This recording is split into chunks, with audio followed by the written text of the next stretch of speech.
I am Emille Cruz, and with me are Allen Reyes and Andrei Ang.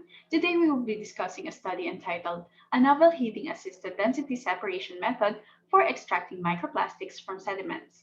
Microplastics are widespread and present in almost all marine environments. It possesses a serious threat to organisms because it can absorb and spread toxins. Density separation, with the use of salt solutions, is commonly used to isolate microplastics from sediment samples. A heating-assisted method for microplastic extraction of monosodium phosphate features a high density, non-toxic, and low cost, unlike other reagents, thus making it a promising solution. For the methodology, the samples were collected from China's Great Basin Beach. The detailed procedures on the basis of monosodium phosphate are followed. First, the sediment samples should be dried and sealed. Second, prepare the monosodium phosphate solution in the submerging and stirring of the sediments into it, then letting it settle down.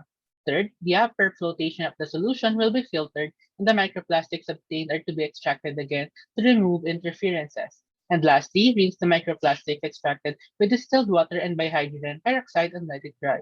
The developed method was applied by heating monosodium phosphate solution for extracting real beach samples to validate the practicability.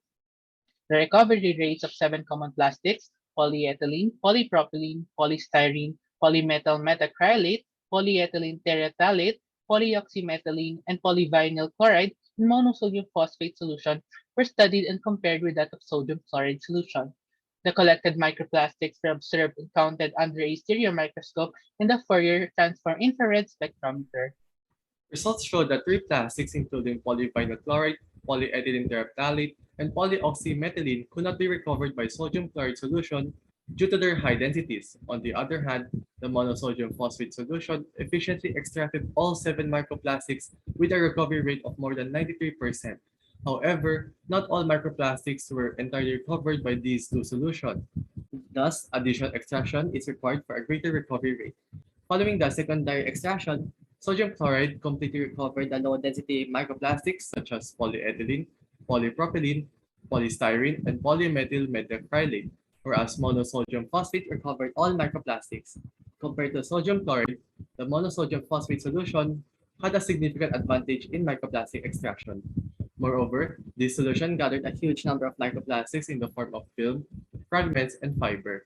The average abundance of microplastics was 6,665. These findings indicated that the microplastic pollution on Weihai's coastline beach was severe.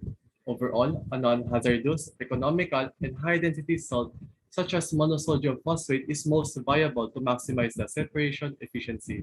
And that is it for our presentation. Thank you for listening.